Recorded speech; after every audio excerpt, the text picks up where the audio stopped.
សូមស្វាគមន៍មកកាន់ channel Dyroth Cooking ថ្ងៃនេះ channel យើងខ្ញុំមានមុខម្ហូបឆាមីសាកូបង្ហាញលោកអ្នក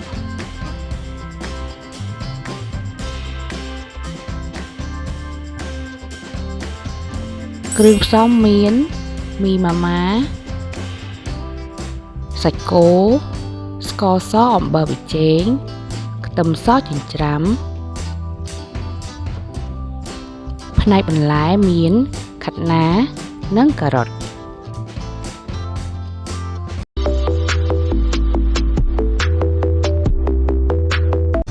ដំបូងដាក់ដាំទឹកឲ្យពុះបន្ទាប់មកធ្វើការស្រុះខាត់ណាចំពោះការស្រុះខាត់ណានេះដែរយើងស្រុះខាត់ណាប្រហែលជា2នាទីដើម្បីឲ្យខាត់ណាអស់ជាតិល្វីងបន្ទាប់មកយើងធ្វើការស្រង់ខាត់ណាទុកមួយឡែក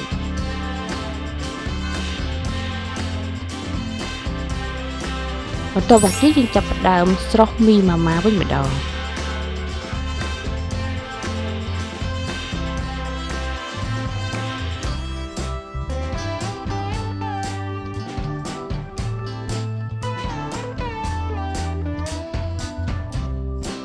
ចំពោះការស្រុះមីនេះផងដែរយើងត្រូវស្រុះឲ្យសាច់មីទន់ល្អ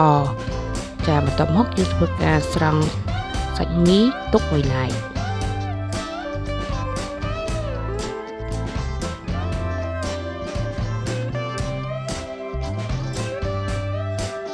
បន្ទាប់មកយើងយកសាច់គោរបស់យើងមកលាយជាមួយគ្រឿងផ្សំមានស្ករសអំបិលប៊ីចេង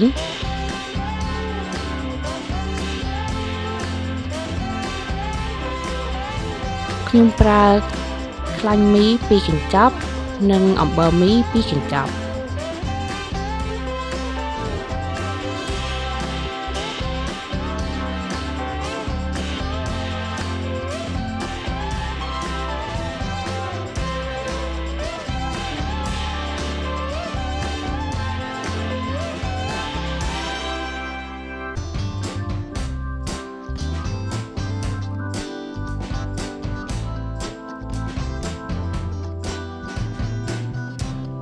បន្ទាប់ពីដាក់គ្រឿងផ្សំចូលគ្នារួចរាល់ហើយយើងចាប់ផ្ដើមធ្វើការកូរច្របល់ឲ្យសាច់និងគ្រឿងចូលជាតិគ្នាបានល្អ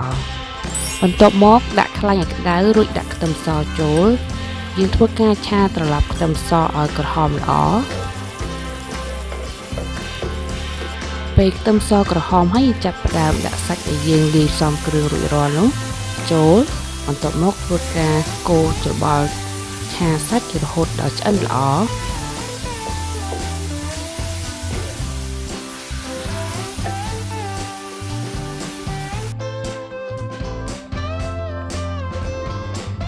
បន្ទាប់មកយើងដាក់បន្លែចូលមានការ៉ុត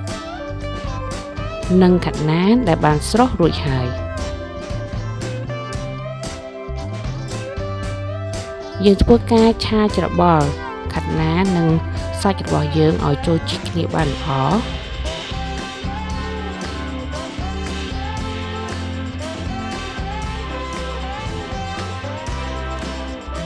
បន្ទាប់មកធ្វើការដាក់មីដែលយើងស្រុះរួចហើយចូលយើងធ្វើការឆាច្របល់សាច់មីរបស់យើងនិងគ្រឿងផ្សំផ្សេងៗឲ្យចូលជាតិគ្នាបានល្អយើងឆាត្រឡប់រហូតដល់រីងទឹក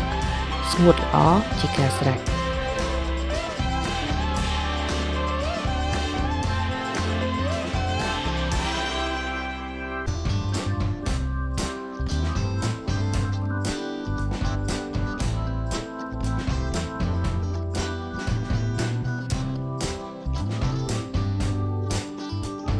នៅពេលនេះមុខម្ហូបឆាមីសាកូបានឆ្អិនរួចរាល់